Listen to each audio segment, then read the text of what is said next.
Meu nome é Maria Ribeiro do Vale. Eu, junto com a nova gestão, assumi a coordenadoria do CDEI, né? E logo depois, acho que a primeira reunião que eu participei foi em março, né?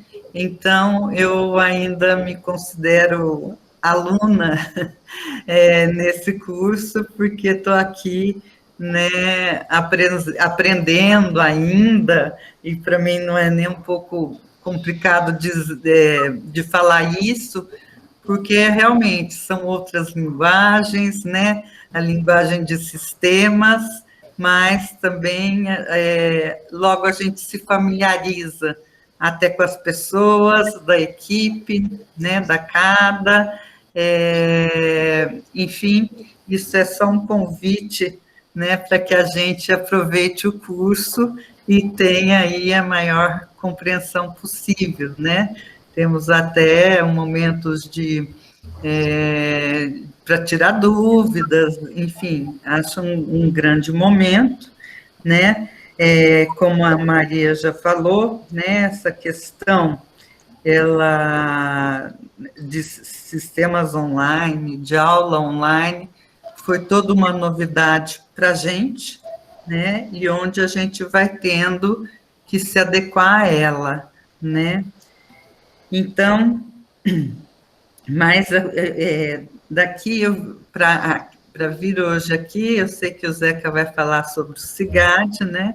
Eu falo mais, mas para falar sobre a minha coordenação no CEDEM, eu acho que tem semelhanças, né?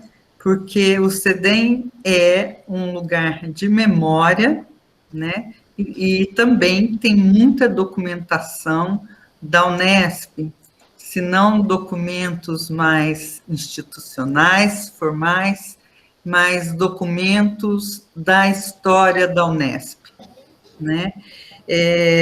Ontem mesmo eu vi a importância, né, dessa história ser contada e estar registrada. É claro que aqui a gente chega no descarte. Lá também, né, em acervos de memória e documentação, né, que é o CDEM, a gente também chega no acesso, mas no descarte, mas é um processo mais moroso, né? Não é com tempo, né? Períodos de 2 anos, enfim. Mas, então, eu gostaria de falar um pouquinho da minha trajetória e tentando fazer um paralelo com... tentando não, né? Arriscando a fazer um paralelo, né? Com já deu cidade, então, com cidade não, com cidade não, com a CADA, né, onde também temos a avaliação, o acesso também tem essa cadeia, né? E até então, como eu já falei várias vezes, a questão do descarte. E sabemos também que esses sistemas, eles guardam, né? Eles guardam a memória da Unesp, né? Quem passou por ali, quem abriu processos, quem protocolou processos, né? E a Unesp, ela é multicamp, né? O que também demandou um esforço a mais, porque nas unidades eram diferentes, a catalogação, né? Para ter um sistema comum, não foi um trabalho tão fácil, né, para que a gente falasse a mesma língua nas diferentes unidades, né? Então, e eu vou tentar, né, fechar, já fechando, que a gente não faça apenas, não estou diminuindo eu estou falando, além de, né, colocar os dados no sistema, né, de fazer esse treinamento tão importante hoje, que seria muito importante também a gente saber, conhecer a importância de armazenar esses dados, né? Eu acho que às vezes a gente se divide, né? Quem analisa e quem cataloga. E eu acho que é muito interessante as pessoas saberem exatamente, né, o porquê daqueles documentos que estão sendo guardados, enfim, o tempo que precisam ser guardados, o que eu já falei. E eu queria terminar, então, fazendo uma homenagem à professora Ana Maria Martins Correia e ao professor João Tidei Lima, né? Eu comecei a fazer pesquisa no CEDEM, a professora Ana Maria ainda era coordenadora, e eu fiz várias pesquisas de história oral, né? E uma delas eu fiz com João Tidei Lima, porque a gente sabe que a Unesp nasce na ditadura, não é? E eles tiveram a primeira associação de docentes foi a do Unesp, antes, inclusive, da USP. Então, haviam dois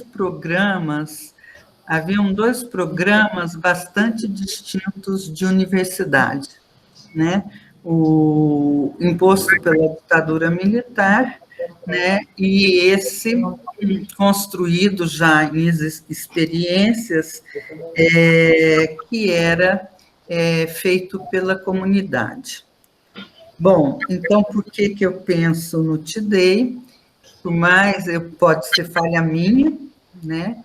Mas se não tivéssemos, eu vou falar aqui vocês documentação, se não tivéssemos essas entrevistas, né, o Tidei não foi lembrado ontem, né?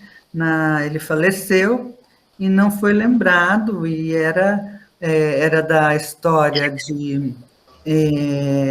de Assis, não é? Um professor excelente.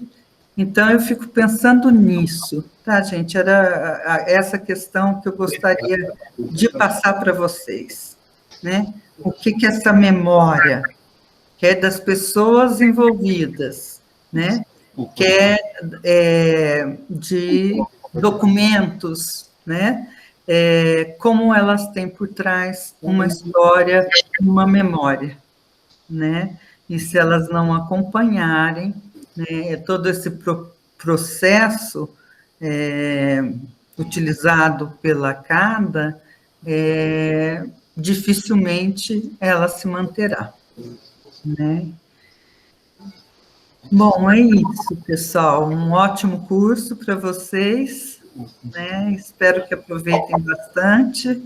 E no próximo eu vou me matricular na turma, porque hoje eu tenho um monte de reunião, mas eu estou precisando. Um bom curso, aproveitem bastante, que hoje a gente tem muitas pessoas bastante qualificadas, né, para essa questão mais específica do CIGAD. Tudo bem?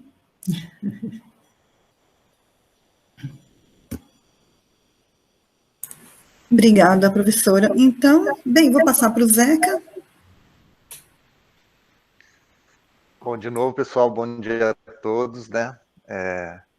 Meu nome é José Carlos Abu de Graça, ninguém sabe, né? Eu sou o Zeca, né? Pessoal, todo mundo me conhece por Zeca na Unesp, tranquilo, de boa. Eu estou desde 2009 trabalhando com o CIGAD, né? Então, em 2009, o Sérgio colocou o vírus das STCOM em mim, eu peguei esse vírus, e graças a Deus esse vírus é um vírus bom, né? Eu tenho muito carinho em trabalhar com vocês, assim, com os sistemas, com o Sérgio, com o pessoal das comunicações. A gente enxerga, assim, a parte de gestão documental, a importância dela para a Unesp, Eu vejo que ao longo desses anos, né, que a gente começou esses trabalhos aí, que vocês começaram com os encontros, convidando o pessoal, a gente vê que cada dia que passa, eu acho que a gestão da universidade enxerga mais a importância da gestão documental, a importância das STCONs, e eu particularmente fico muito contente por isso. Que nem a Maria falou, né, a gente fez um questionário ano passado, eu queria agradecer vocês por terem respondido a pesquisa, muita gente respondeu, e isso é fundamental para a gente poder planejar as atividades, né? E a pesquisa, sim, vocês podem ter certeza que toda pesquisa ela tem o objetivo de melhorar o serviço de vocês através do CIGAD, né? A gente trabalha com o CIGAD, a gente está no Comitê Gestor de Sistema do CIGAD, então as pesquisas elas são chatas de responder às vezes, né? Mas esses 5 minutos que vocês gastam aí ajuda muita gente a poder pensar no que melhorar para vocês, né? Algumas coisas melhoram, outras coisas vem um retorno de vocês que não foi exatamente aquilo que a gente pretendia, a gente tenta corrigir, né? Queria pedir um pouco de desculpa para vocês, que a gente não está investindo muito no sistema atual, porque a gente está desenvolvendo o CIGAD para a gestão de documentos digitais, né? Então, em fevereiro do ano passado, a reitoria veio conversar com a gente sobre isso, a gente conversou, e em abril foi montado, através de uma portaria, o CGS, o novo comitê, para discutir essa questão do CIGAD para a gestão de documentos digitais, né? Então, a gente está desenvolvendo desde abril do ano passado o CIGAD para documentos digitais, são algumas etapas, tá? A gente vai começar pelos documentos avulsos, pelos ofícios digitais, depois a gente vai passar para o processo digital. É importante que vocês, assim, é importante falar para vocês que a gente está baseando o sistema em leis, em normas, recomendações, portarias, tá? Entre elas o EARC Brasil, que vocês conhecem do CONARC, né? Que ele regulamenta, e também a gente está se baseando no Manual de Protocolos e Normas da Unesp, e também no Plano de Classificação na Tabela de Temporalidade, que a gente vai estar falando hoje aqui. E entre os objetivos desse CGS, que foi criado em abril do ano passado, estava o estudo de qual a melhor solução. Então, depois de estudar vários sistemas, a gente chegou à conclusão que a melhor maneira é adequar o nosso CIGAD para a gestão e trâmite dos documentos de formato digital. E uma coisa, assim, alguns diferenciais que o sistema da Unesp vai ter com relação aos outros, estar integrado com a parte de preservação digital. Vocês sabem que a gente tem na Unesp a CPPD, a Comissão Permanente de Preservação Digital, que trabalha com a questão da preservação digital. Então, o CIGAD novo que vocês vão ter, ele vai estar integrado com a preservação digital. Quando o processo for para a guarda permanente, ele não vai ficar solto lá no sistema, ele vai para o ambiente de preservação digital, que vai garantir a autenticidade, o acesso no futuro para ele. E outro diferencial que a Unesp vai ter, o sistema dela, é a questão justamente do plano de classificação da tabela de temporalidade que a gente vai ter hoje aqui, né? Esse CGS, ele é composto de pessoas, uma equipe multidisciplinar, composto de várias pessoas, além de mim, que estou na coordenação, tem a Aline, que vocês conhecem de Araraquara, né? Tem o Sérgio aqui da Comunicações de Marília, e tem o Wagner do IB de Rio Claro. Além deles, a gente tem 2 desenvolvedores, tá? O Fábio e o Sérgio Adonias, lá da reitoria. A gente tem o professor Castanho, que é presidente do CSTI, que está auxiliando a gente também. A gente tem a Maria aqui, que está presente, né? A gente tem a professora Sônia e a professora Thelma também dando todo o apoio para a gente na questão da arquivologia, né? Nas questões teóricas e práticas também. Essa é a composição do CIGAD que tem trabalhado. E para fazer essa integração do CIGAD com o ambiente de preservação digital, não tem como a gente fazer isso se a gente não tiver os documentos classificados, né? Então, por isso que essa classificação que o sistema tem hoje em dia, que o sistema digital vai ter também, ele é importante. Ele é fundamental para a gente saber quais são os documentos digitais que tem que ir para o ambiente de preservação digital, né? Ele é fundamental. Então, o trabalho de vocês junto à classificação dos documentos, ele é talvez uma das partes mais importantes para a questão da preservação digital. Além de todos os metadados, todas as informações que vão ser inseridas no documento digital, tem essa questão da classificação. Então, por isso que para a gente é tão importante o trabalho de vocês com relação a esse novo sistema que vai ser implantado. A gente espera que esse ano a gente já tenha essa primeira fase implantada na Unesp, né? Então, o trabalho de vocês vai ser, assim, fundamental. e, portanto, esse treinamento aqui, ele também é fundamental para isso, né? Vai ser uma mudança de cultura, né? De repente, vocês vão começar a estar trabalhando com um documento digital. Uma coisa eu posso garantir para vocês, podem ficar tranquilos que todo o apoio que a gente puder dar, todo o treinamento a gente vai dar, todo o suporte a gente vai dar. Ninguém vai começar a usar um sistema digital, né, de gestão e trâmite de documentos sem ter o conhecimento de como funciona e sem ter todo o apoio que a gente vai dar.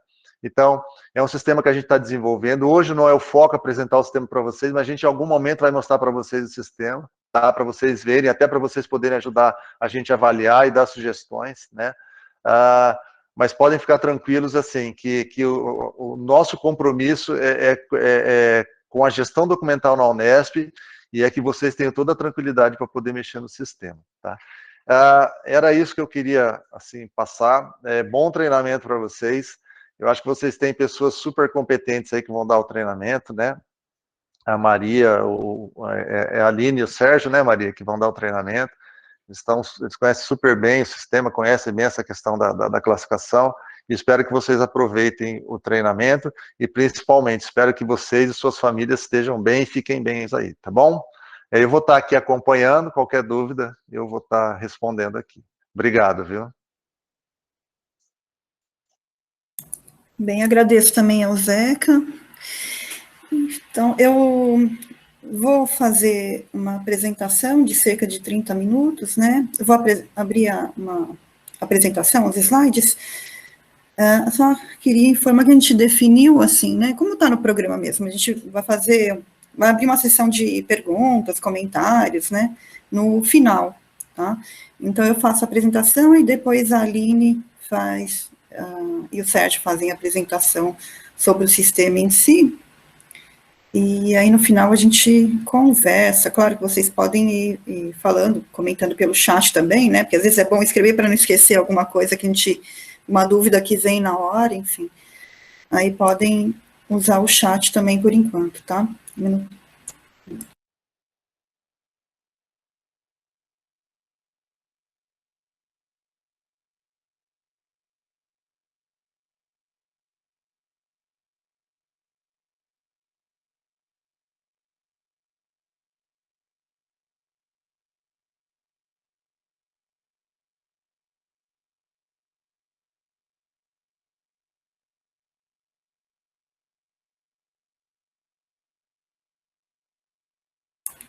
Acho que eu preciso de ajuda, mudou o layout desse Meet. Ô, Zeca, você sabe como é que eu abro agora a apresentação aqui? Eu não abri ainda. Embaixo tem o botão, tem o microfone, né? Tem a câmera, tem a mãozinha, e do lado aí tem aí, ó. Você clica aí, tá. Mudou, agora tá embaixo. Outro dia também eu fui numa apresentação aqui, eu falei, vixe, onde tá o negócio? Eu fui nas 3 bolinhas, também não é. Não é, é do lado das 3 bolinhas aí.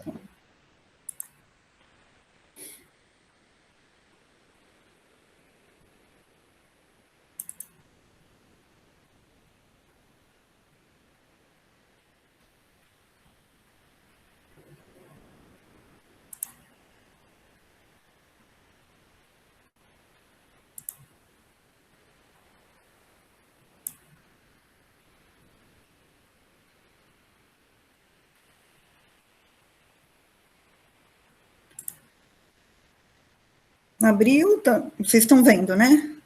Estamos sim, Maria. Então tá legal. Eu vou abrir a apresentação aqui, eu não vou ver vocês então. Tá bom, gente.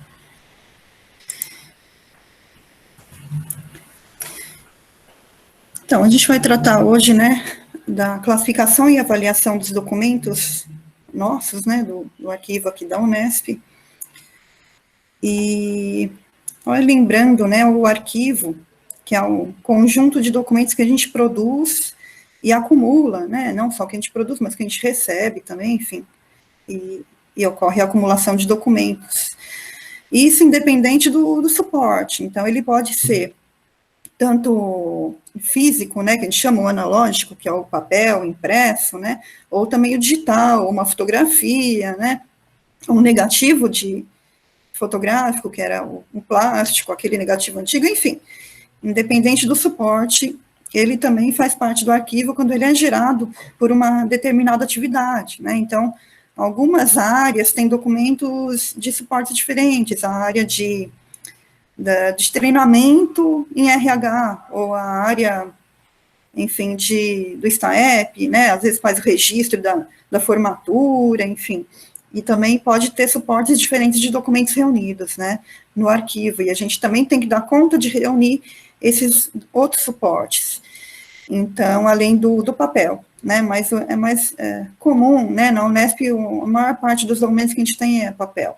Algumas unidades ainda tem também a mídia, que era o que a gente chamava, né, o CD, disquete, né, acho que alguns até ainda tem também, e a gente fica, nossa, o que eu faço com isso, né, que essas mídias também tem a questão da obsolescência, tem uma mudança tecnológica muito rápida, né, então, o que acontece hoje é que a gente tem dificuldade de abrir um disquete, né, que já tem uns 15, 20 anos, enfim. Então, a gente tem que ter preocupação com essas mudanças de suporte, né, o papel já tem ainda uma permanência, né, uma segurança aí em relação, pelo menos, à visualização, né, e um pouco a preservação também. E, enfim, são documentos que a gente acumula em decorrência das nossas atividades, né, então, toda atividade meio, atividade fim, né, quer dizer, que são realizadas na universidade, elas geram documentos, né, a gente precisa dos documentos para que as atividades aconteçam, né, para que se executem ações, né, para que ocorram essas atividades. Então, todos esses documentos se tornam importantes, né, acho que um não é mais importante, ou menos importante que o outro, claro, cada um tem o seu tempo de guarda, seu tempo aí de vida, né, alguns podem ser eliminados, outros não, mas todos são organicamente importantes, né, e essa reunião dos documentos é muito importante. Tá? Na Unesp, bem, a gente fez um relatório diagnóstico dos arquivos guardados nas STCOMs e também das seções técnicas administrativas, tanto, né, acadêmicas ou administrativas, enfim. A gente fez um diagnóstico em 2018, nós percorremos todas as unidades, né, para levantar a quantidade de documentos, condição de preservação desses documentos, condição de acesso, enfim, foram observados vários aspectos que foram anotados, e isso gerou um relatório final. Tá? Desse relatório, né, a gente observou que na Unesp a gente tem cerca de 23 mil metros lineares de documentos, tá? Isso documento físico, né, a gente não, na ocasião, a gente não levantou, não analisou documentos digitais ainda. E entre 2015 e 2020, foram eliminados pouco mais de 100 mil documentos na universidade, tá? E não são ainda, a gente sabe que não são todas as unidades que eliminam documentos, né? Cerca de 13, 14 ou 15 unidades já eliminaram documentos, mas a grande, enfim, né, a maior parte ainda não elimina, na verdade, documentos que precisam passar pela CADA, né, para ter autorização de eliminação, tá? Porque, claro, a gente sempre reforça, né, e informa, e desenvolve normas para eliminação de documentos, visando, evidentemente, que essa eliminação torne mais fácil a preservação dos documentos que precisam ser preservados, né? Porque o objetivo disso tudo é agilizar, otimizar os nossos arquivos, né? Facilitar a organização. Então, se eu não tenho um arquivo abarrotado de documentos, é muito mais fácil fazer a gestão desse arquivo, né? Localizar o documento, cadastrar, enfim, gerenciar e encontrar esse documento. Então, não é que é melhor eliminar, né? Na verdade, a gente precisa eliminar o que pode ser eliminado por tabela de temporalidade. E, enfim, eu destaquei até aqui, né, os arquivos digitais, que o Zeca já apontou um pouquinho aí na fala dele, que a gente não tem isso anotado, a gente não sabe quantos arquivos digitais a gente já tem na universidade, quer dizer, a gente tem já há alguns anos sistemas produzindo documentos, né? Tanto sistemas administrativos quanto sistemas acadêmicos, gerando relatórios, enfim, vários tipos de documentos aí, requerimentos, às vezes são digitais, né? Então, uma gama de documentos digitais que já estão aí nesses sistemas que a gente chama de sistemas de negócios, e a gente não quantificou, né, não, ainda o tamanho disso, né, então a gente vai ter que fazer isso. E também a gente tem agora o Google aí, Google Drive, né, que a gente guarda documentos ali também, enfim, claro que hoje ainda existe necessidade de muitos desses documentos, a gente não tem assinatura, grande parte das pessoas não tem assinatura ainda eletrônica ou digital, então, em grande parte, a gente ainda imprime e assina, mas nossa realidade hoje, algumas pessoas já têm assinatura digital, né, reitor, pró-reitores já usam esse recurso, então, existe já alguma quantidade de documentos digitais até sendo assinados digitalmente, né. Bem, e onde estão esses documentos, né, como é que a gente controla esses documentos? São aspectos que a gente vai ter que se inteirar cada vez mais, além, claro, de continuar cuidando dos documentos físicos, né, porque a gente não pode esquecer que eles existem e eles vão continuar existindo, né, então, o nosso cuidado e o nosso trabalho vai dobrar, na verdade. Bem, e atividades meio e atividades fins, né, que eu mencionei já aí, acho sempre bom lembrar, né, que as atividades meio são aquelas atividades que a gente acaba caracterizando mais como as administrativas, mas que são funções indiretas, né, que auxiliam e colaboram ali, são essenciais, na verdade, né, para que as atividades fins do órgão aconteçam. Então, o RH, né, recursos humanos, gestão de pessoal, que é chamado hoje em dia, jurídico, finanças, orçamento, enfim, são todas atividades meio que são necessárias para que a finalidade da instituição se cumpra, né? Então, na universidade, claro, nosso fim é pesquisa, ensino e extensão, e que são as atividades finais, realmente, né, que justificam a existência da instituição. Só que eu tenho as atividades meio, que elas são necessárias para que essas atividades fins aconteçam, tá? E porque a gente, bem, vai voltar um pouco nessas atividades meio e atividades fins, né, um pouquinho depois. Tá? Para a gente elaborar as nossas normativas, a gente recorre a outras normativas, né, a outras legislações, que são criadas, elaboradas, tanto em âmbito federal e estadual, tá? E eu destaquei aqui algumas, né, algumas mais antiguinhas, como vocês podem ver, algumas mais recentes, né, como as leis.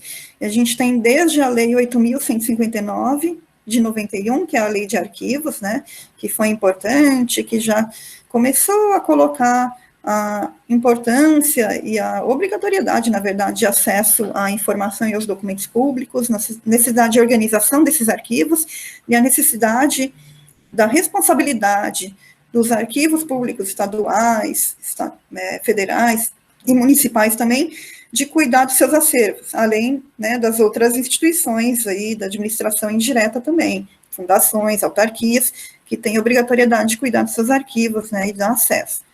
Aí, em 2011, foi publicada a LAI, né, que é a Lei de Acesso à Informação, a Lei 12.527, que especifica justamente e especificamente, né, sobre acesso à informação, dados e documentos. Então, disciplina como esse acesso ocorre, né, e ela foi importantíssima, porque ela trouxe para a gente essa realidade que muitas informações da instituição de órgãos públicos, eles podem ser divulgados desde o momento que eles são produzidos. Então, assim, antigamente a gente tinha uma realidade que os arquivos só eram acessados pela comunidade, né, pela grande sociedade, quando eles chegavam lá no arquivo histórico, né, num momento muito para frente, hoje não. Então, comunidade pode acessar muitos desses documentos desde o momento que ele é produzido já, né, e a gente tem a obrigação de dar acesso, que ele é documento público, então as pessoas podem ter acesso a muitos deles, né. Claro que a gente tem que respeitar o sigilo e a restrição de acesso, por exemplo, a informações pessoais, a propriedade intelectual, né, patentes, enfim, tem uma série de documentos que a gente não pode dar acesso, mas a grande parte a gente pode sim. E uma lei mais recente, que é interessante citar, que é a Lei Geral de Proteção de Dados, né? Vocês já devem ter ouvido falar, que é preocupação com os dados pessoais, né? Que não só em relação aos documentos públicos, mas à nossa vida, né? A gente preenche aí 500 mil formulários na internet, né? Vai dado para um lugar, dado para outro, nosso CPF, nosso RG, nosso nome, telefone, e-mail, enfim. Então, essa lei vem proteger um pouco isso, mas a gente também tem que atentar, né, para a questão dos documentos e dos dados que estão sendo registrados no sistema da Unesp em relação a esses dados pessoais e sensíveis também, né, que também ela apresenta o que são os dados sensíveis.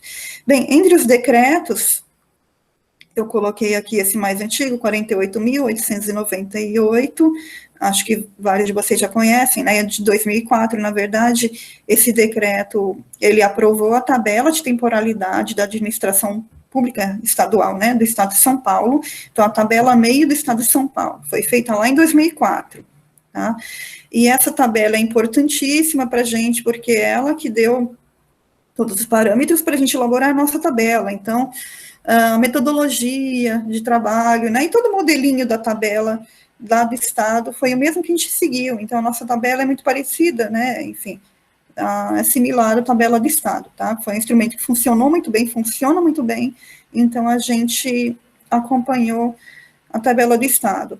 Fora que, na nossa tabela de temporalidade, quando a gente não encontra algum documento que de repente faltou, não foi incluído quando a gente elabora a nossa, a gente faz equivalência à tabela do Estado, né? Muitos que já eliminaram já fizeram isso, então tem alguns documentos que faltam na nossa tabela e a gente utiliza a tabela do Estado. A tabela do Estado foi feita em 2004. Eles publicaram uma outra versão revisada só em 2018, que é esse outro decreto aqui, né? 63.382. É a segunda tabela de atividades meio do Estado, tá? Que foi revisada. Bem, recentemente, eles até divulgaram, né, um excerto da tabela, que eles incluíram alguns documentos mais e até mandaram por e-mail. Imaginei que devem ter publicado também em Diário Oficial, mas mandaram por e-mail.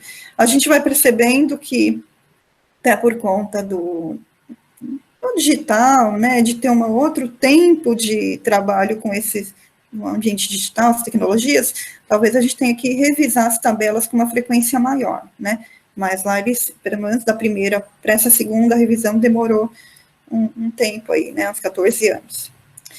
Bem, o decreto 58.052 de 2012, ele regulamenta a Lei de Acesso à Informação, tá? Esse decreto é muito importante para a gente também, a gente sempre recorre a ele, né? E o que a gente tem aqui, esses últimos decretos, né? O decreto 64.355 de 2019, ele é sobre documento digital, já estabelece o programa São Paulo Sem Papel, né? Que o Estado de São Paulo, o governo do Estado de São Paulo adotou e implantou aí também nas secretarias de governo, né? Na administração direta. Então, são alguns desses decretos importantes aqui que estão relacionados, né, e a gente segue, acho que são os principais. Também o SAESP, que é o órgão, na verdade, o Arquivo do Estado é o órgão central do SAESP, né, o SAESP é o Sistema de Arquivos do Estado de São Paulo. Ele desenvolve as políticas, né, e as normativas para a gestão de documentos. Então, também a gente sempre acompanha, né, essa Instrução Normativa 1 de 2009, ela é sobre documento digital também, quando eles formaram um grupo de trabalho para começar a pensar o documento digital na esfera do Estado de São Paulo, e essa normativa, que é a Instrução 2, de 2010, ela é sobre eliminação de documentos, tá? Então, a nossa norma de eliminação de documentos e de como fazer a amostragem dos documentos, ela se espelha nessa instrução aqui do SAESP, tá? E, bem, essa outra resolução também é sobre documento digital, ela está relacionada a esse decreto 64.355, e também essa resolução, ela coloca, na verdade, um manual de uso do São Paulo Sem Papel, tá? Além dessas normativas estaduais, a gente sempre recorre, né, às orientações do CONARC, como o Zeca já até mencionou o CONARC, que é o Conselho Nacional de Arquivos, ele está ligado ao Arquivo Nacional, ele é muito importante, é um órgão que sempre produz os instrumentos, né, de gestão também, as normativas, né, normas importantes são publicadas e muito divulgadas, tem instruções, resoluções, então a gente também sempre recorre, usa e sempre procura o respaldo, né, do Arquivo Nacional. Então, e a partir disso a gente constrói as nossas normativas, né. Bem, em 2015, a gente publicou o plano de classificação e a nossa tabela de temporalidade das atividades meio, né. O Estado, né, como eu já falei um pouquinho, trabalha dessa forma. Primeiro publicou a tabela de atividades meio, depois atividades fim. Foi uma metodologia que funcionou, então a gente fez a mesma coisa, né. Então, a nossa tabela foi publicada em 2015 por resolução, e a gente também publicou, né, de forma impressa, acho que todos têm. Se alguém não tiver, a gente manda depois também. Mas também está na página da CADA para download, né, qualquer um consegue baixar esses instrumentos. Em 2018, a gente publicou o plano e a tabela de atividades fim. E é sempre importante ter acesso, né, e consultar toda a publicaçãozinha aqui, seja ela digital ou impressa, né, porque a gente vê a totalidade dos documentos, né, como é que funciona o plano e a tabela, como um está relacionado ao outro, né, que são instrumentos diferentes. Eu posso, de repente, fazer uma plano de classificação e não fazer uma tabela de temporalidade, né, isso até pode acontecer, mas são instrumentos que estão relacionados um ao outro. É interessante, né, eu vi na página do Arquivo do Estado, porque lá eles divulgam todas as tabelas de atividade fim produzidas, né. A primeira tabela produzida que eu vi lá foi em 2006, de um órgão direto do Estado. E a partir daí, e mais década de 2010 para frente, principalmente, começaram a ser produzidas mais tabelas de temporalidade de atividades fins, né. O SAESP sempre insiste nisso, nessa importância de publicar as tabelas de atividade fim. Na verdade, era uma obrigatoriedade, né, por um decreto lá, também está listado ali, um decreto de 2014, que determinava que os órgãos deveriam ter essas tabelas de temporalidade fim. Então, todos foram publicando, e na pagininha do Arquivo do Estado, se vocês forem ver, até coloquei aqui uma flechinha, né, para a gente visualizar, eles disponibilizam essas tabelas, né, tanto o dispositivo que aprovou, no nosso caso foi uma resolução, né, resolução 9 de 2018, quanto a tabela publicada. Então, vocês conseguem ver as tabelas de todas as secretarias, enfim, de todos os outros órgãos, fundações e outras autarquias que tenham tabela de temporalidade fim, tá? Isso é importante. A nossa saiu em 2018, eu vi que a USP também publicou, acho que em 2020, se eu não me engano, ela também está aqui. A Unicamp também estava com ela quase pronta, mas não sei se conseguiu publicar já, ou se ainda está para sair, né? Então, é interessante, se vocês quiserem consultar, ver outras tabelas, né, elas estão todas acessíveis lá na página do Arquivo do Estado. E uma coisa, bem, vamos seguindo, depois eu falo outra coisinha que eu lembrei. O plano de classificação, como eu mencionei, né, ele pode ser feito independentemente da tabela. Na verdade, a tabela de temporalidade, ela decorre do plano de classificação, né. Então, o primeiro instrumento importante que as instituições realmente hoje de arquivo todas fazem, né, é realmente essencial, é um instrumento essencial para a organização do arquivo, é o plano de classificação, que é um esquema, como diz aqui, distribuição de documentos, né, em classes. A gente usa função, subfunção, atividade e documento, né, organizando de forma lógica e hierárquica os documentos produzidos e nas atividades, quer dizer, quais atividades são realizadas na instituição e quais documentos são produzidos a partir de cada atividade, né. A nossa tabela é funcional, nosso plano de classificação é funcional, então ele, né, pensando aí, por exemplo, na atividade fim, vai trazer a gestão da graduação, gestão de extensão, gestão de pesquisa, né, gestão de pós-graduação e de permanência estudantil. Na verdade, são as grandes funções, tá? E dentro dessas grandes funções, eu tenho subfunções e tenho atividades e, por fim, os documentos. Então, aqui tem né, coloquei uma imagem aqui, que a gente tem tanto as atividades, né, administrativas quanto as acadêmicas, né, no nosso plano de classificação, cada um tem né, atividade administrativa e acadêmica, mas aqui a gente tem um exemplo, né, peguei uma pagininha lá do plano de classificação de acadêmico, então aqui do sistema a gestão de ensino de graduação, né, então desde o código dele, que é o 08, e o seu desdobramento, então a subfunção, né, estabelecimento de políticas, diretrizes e procedimentos para ensino de graduação. Então, eu vou ter, dentro dessa função, vou ter várias subfunções, tá? Aqui mais para baixo tem outra subfunção, por exemplo, a 8.3, expediente, registro de alunos de graduação. E aí, dentro dessas subfunções, eu tenho atividades. Aí, dentro das atividades, os documentos que são gerados para que elas aconteçam, né? Então, ensino, expedição e registro de aluno de graduação.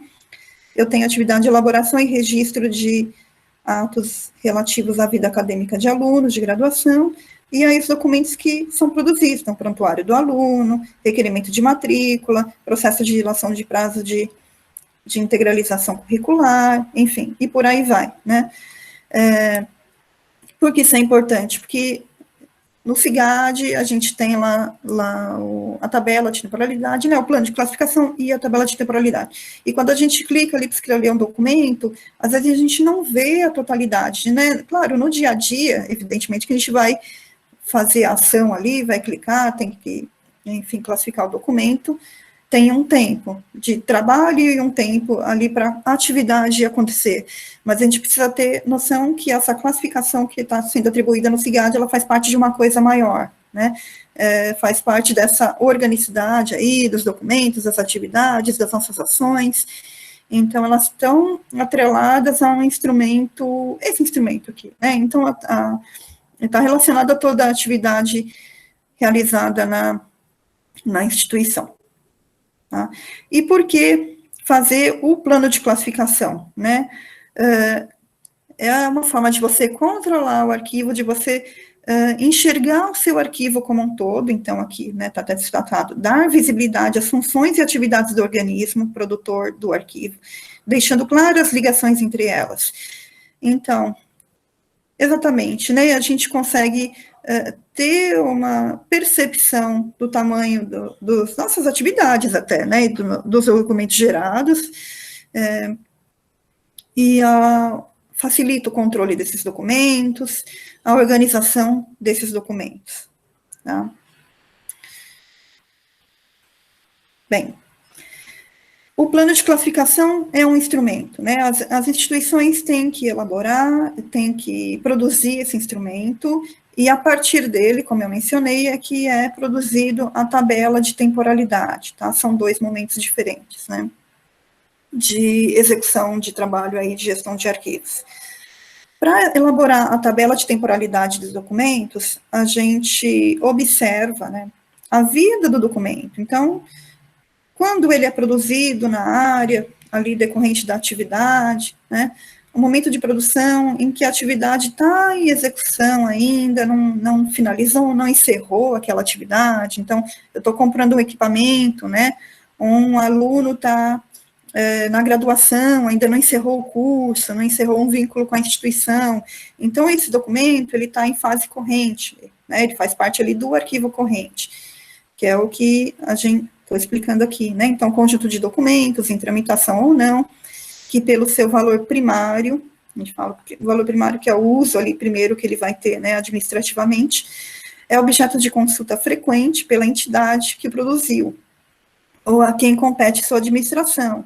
Então, claro que no arquivo corrente, em fase corrente, o maior uso, o principal uso, né, o primeiro uso, na verdade, ele nasce por uma questão administrativa do documento, né, então, o primeiro uso é esse mesmo, né, permitir ali que o aluno faça o curso de graduação, né, ou algum outro curso de pós-graduação, enfim, que ele consiga exercer as atividades dele, ou então que os funcionários, os docentes consigam comprar equipamentos, enfim, para deixar e permitir, né, que as atividades aconteçam da melhor forma possível. Então, o uso maior nessa parte aqui, nesse período, é da administração. Mas como eu mencionei lá, hoje com a Lei de Acesso à Informação, muitos documentos dessa fase aqui mesmo, quando eles são produzidos, eles já podem até ser acessados pela sociedade, né, pela comunidade. Documentos ou as informações que esses documentos têm, né, ou os dados desses documentos podem ser acessados já, tá? Aí o documento, depois de encerrar a atividade, finalizou, né, um aluno lá encerrou o vínculo dele com a instituição, terminou o curso, ou deixou o curso, enfim, que seja, né, um exemplo. O arquivo, ele vai para guarda intermediária, que é o que ele fica um tempo, ele já vai ter uma procura menor, então ele pode ficar num outro arquivo, na verdade ele deveria já sair do arquivo da área, tá, porque aqui, durante a fase corrente, ele está na área de trabalho, né, na nossa área técnico-administrativa.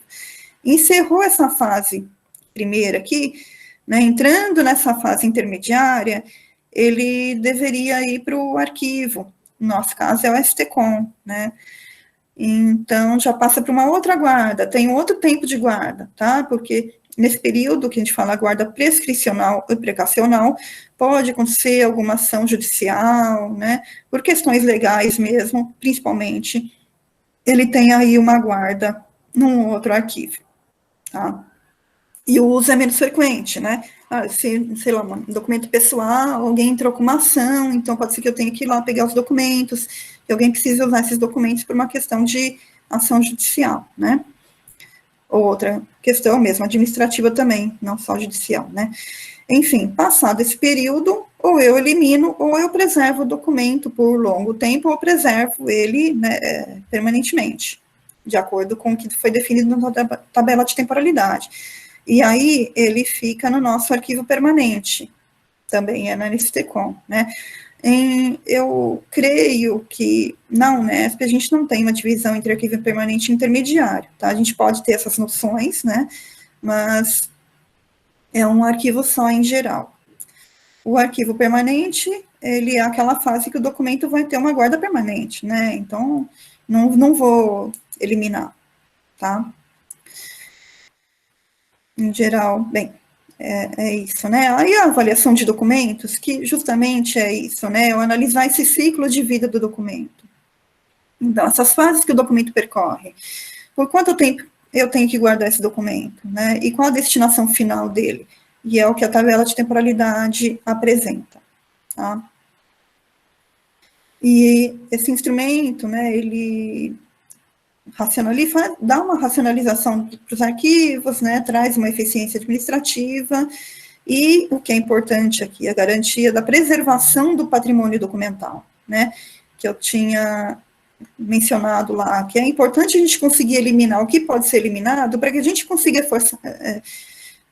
ter esforços, realmente, de preservar o que tem que ser preservado, né, tanto para o nosso hoje, né, porque também o digital trouxe muito esse imediatismo para a gente, então, os documentos, eles precisam ser acessados não só daqui 20, 30 anos, mas hoje, né, a história se faz no presente também, por questão de memória, não só por questão administrativa.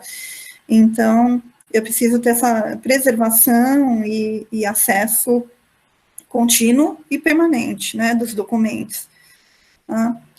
E, enfim, isso é realizado aí, né, o instrumento que se encontrou para isso é a tabela de temporalidade de documentos. Tá? Aqui tem uma imagem, né, da nossa tabela, da atividade SFIM, também, né, a gestão de ensino de graduação. Então, vocês podem ver aqui que ele repete o que traz o plano de classificação, né, a função, a subfunção, as atividades que a gente observou lá no plano, ela está aqui repetida. E os documentos também estão aqui repetidos com seu respectivo código, tá? Cada nível, né, tem um código aqui, e a gente vai esmiuçando, e aí a gente chega na determinação do tempo de guarda, né, e da destinação final. Então, aqui, destinação, prazo de guarda, né, em anos, e a destinação final, se é para eliminação ou se é para guarda permanente, tá? Bem, a tabela de temporalidade, para definir esse tempo de guarda, quanto tempo vai ficar na área, né, que produziu o documento, acumulou, quanto tempo fica no arquivo da STCOM, se eu posso eliminar ou não, a gente recorreu a vários instrumentos, né, como eu disse, federais, estaduais, foram consultadas várias legislações, né, somente na documentação de atividade e-mail, a legislação em várias situações já determina quanto tempo eu tenho que guardar esse documento, ou se eu posso eliminar ou não. Então, a legislação é muito, evidentemente, que ela é consultada e está relacionada aqui, ela determina, né, não só consultada, como ela determina, evidentemente, o destino dos documentos. Então, a gente obedece à legislação. E ela está citada no campo de observações, tá? Nas atividades fim, também tem a legislação em alguns casos, mas a gente consultou muito a tabela de temporalidade das IFES, né, que são as instituições federais de ensino superior. A tabela de temporalidade deles é bem interessante, bem importante, então a gente também utilizou bastante o que eles definiram lá, daí a gente trazia, né, para a universidade, discutia, se ia acompanhar, né, o que eles haviam decidido lá, enfim, foi um instrumento importante também para a gente, tá? Então, só para deixar claro realmente, né, que esses instrumentos não saíram do nada e eles estão respaldados pela legislação e por outros normativas, né, outros instrumentos, enfim. A gente também recorreu, evidentemente, a gente consultou, né, a tabela antiga lá da USP, uma tabela antiga da Unicamp, que eles tinham feito até antes da tabela do Arquivo do Estado, né, que é de 2014. Mas, bem, nas nossas tabelas de temporalidade, né, a gente fez um levantamento, e da atividade fim, a gente tem 190 tipos de documentos diferentes, tá? Entre processos e documentos avulsos, né? Desses 190, 106 são para guarda permanente e 84 para eliminação. Então, um número um pouco maior é para guarda permanente, tá?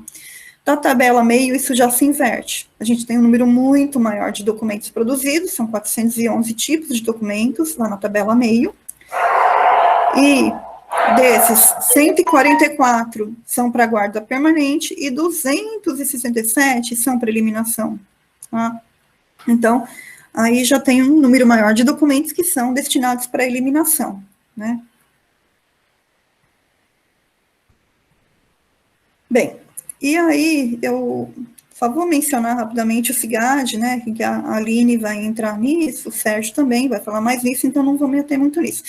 Mas um slide que eu achei interessante, né, para a gente começar a pensar um pouquinho, a classificação do SIGAD, que ela é importante, né, que ela traz maior segurança quanto à destinação final dos documentos, porque vocês sabem, né, que tem a norma para eliminação dos documentos, então, para eliminar documentos que estão na tabela de temporalidade, eles têm que passar pela CADA, tem todo o trâmite aí que a unidade faz, né, depois envia para a CADA, analisar, autorizar ou não, isso é publicado em Diário Oficial, então, é muito transparente todo esse processo, ele fica muito registrado, né, para todo mundo ter segurança, então não é uma pessoa só decidindo, são várias que analisam ali, de acordo com esses instrumentos, né, que eu apresentei, e a eliminação é autorizada ou não. Tá, essa transparência para a sociedade é importante para a gente também ter um respaldo, ter uma segurança na eliminação de processo, porque se algum órgão, se alguém questionar, né, eu preciso de tal processo, você tem como justificar, olha, ele foi eliminado, está aqui no processo de eliminação, né, de avaliação de documentos e acesso de documentos da unidade, ele foi eliminado na data tal, né, de acordo com um instrumento tal que permitia a eliminação, então a gente tem um respaldo legal para essa eliminação, então isso é muito importante para a gente, né.